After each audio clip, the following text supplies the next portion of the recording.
it's when I'm in that state, I'm sort of sensing. It's not a cerebral process for me. It's very intuitive.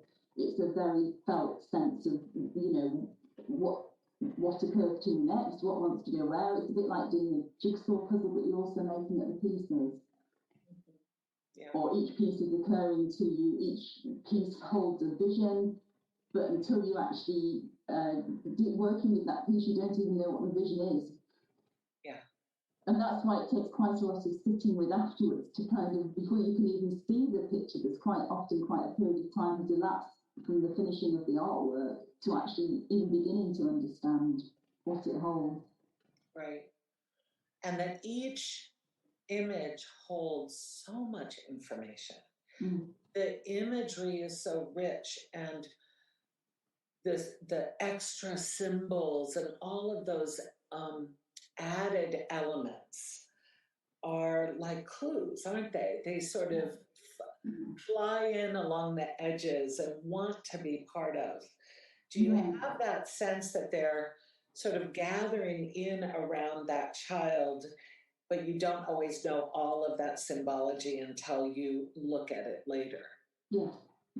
And just seeing things during the day will spark, and sometimes I'll just get, oh yeah, that needs to be in there. I need to put an apple in there or a key in there or whatever. Yeah, I love that. And I think you've brought up the concept of a treasure hunt as well, which seemed very in keeping with the whole children's mode of being. Yeah.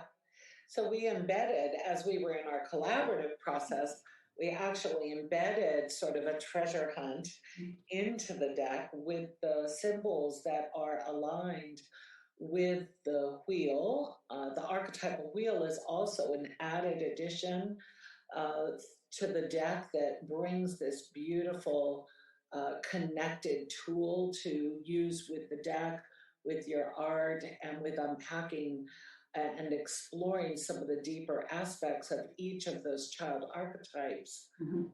But we started to play with this idea of specific symbols that would hold the energy of each of these clusters of child types. Yeah. And so there is literally a treasure hunt, both figuratively, metaphorically, but literally a treasure hunt embedded in the deck. Yeah. It's a challenge, actually. It catches me out still sometimes. It's not that easy.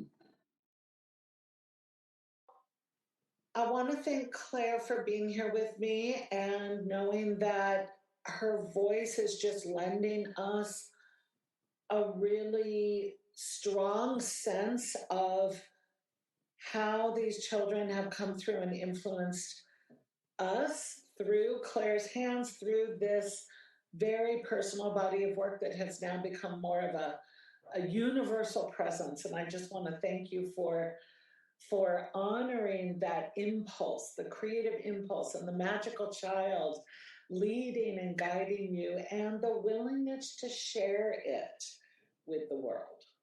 Thank you. And thank you, Kat, for everything that you brought to it. And it's been a pure pleasure. The collaboration has been a pure pleasure. And I am so excited to see where it's going to go now as we dive into the course and to see, what emerges, what new things emerge, and how it takes shape. It's exciting. And you really made the process so joyful and so easy. Thank you. You're welcome. And thank you.